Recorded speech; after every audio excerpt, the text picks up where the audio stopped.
Hi friends, നിങ്ങൾക്ക് ഈ tip അറിയാമെന്നറിയില്ല, എങ്കിലും ഞാൻ പറയുകയാണ്. ഉണക്കമീൻ വാങ്ങിച്ചാൽ അതിൽ നിന്നുള്ള ഉപ്പ് കുറയാനായിട്ട് ചോറ് വെച്ച കഞ്ഞിവെള്ളം ഒഴിച്ച് കുറേ ടൈം കുതിരാൻ വയ്ക്കുക. അപ്പോൾ അത് വൃത്തിയായി കഴുകിയിട്ട് വീണ്ടും പച്ചവെള്ളത്തിൽ വീണ്ടും 2 തവണ 3 തവണ കഴുകിയാൽ ഉപ്പ് കംപ്ലീറ്റ് ആയിട്ട് പോകും. എന്നിട്ട് അതിൽ മുളക് പൊടിയും മഞ്ഞളും ചേർത്ത് വറുത്തെടുക്കുകയാണെങ്കിൽ മീനിൽ നിന്നുള്ള ഉപ്പ് കുറയുകയും നല്ല ടേസ്റ്റി ആയിട്ടുള്ള മീൻ പൊരിച്ചെടുക്കാനും പറ്റും. നിങ്ങളിതൊന്ന് പരീക്ഷിച്ച് നോക്കണം, തീർച്ചയായിട്ടും ഉപ്പ് കുറയാനുള്ള ടിപ്പാണ്.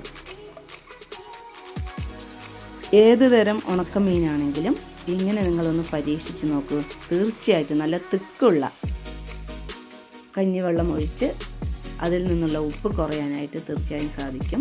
എൻ്റെ വീഡിയോ ഇഷ്ടമായാൽ ലൈക്ക് ചെയ്യൂ, സബ്സ്ക്രൈബ് ചെയ്യൂ. എല്ലാവരും പരീക്ഷിച്ച് നോക്കണം എന്ന് വിശ്വസിക്കുന്നു. സ്കിപ്പ് ചെയ്യാതെ വീഡിയോ കാണൂ. Thank you.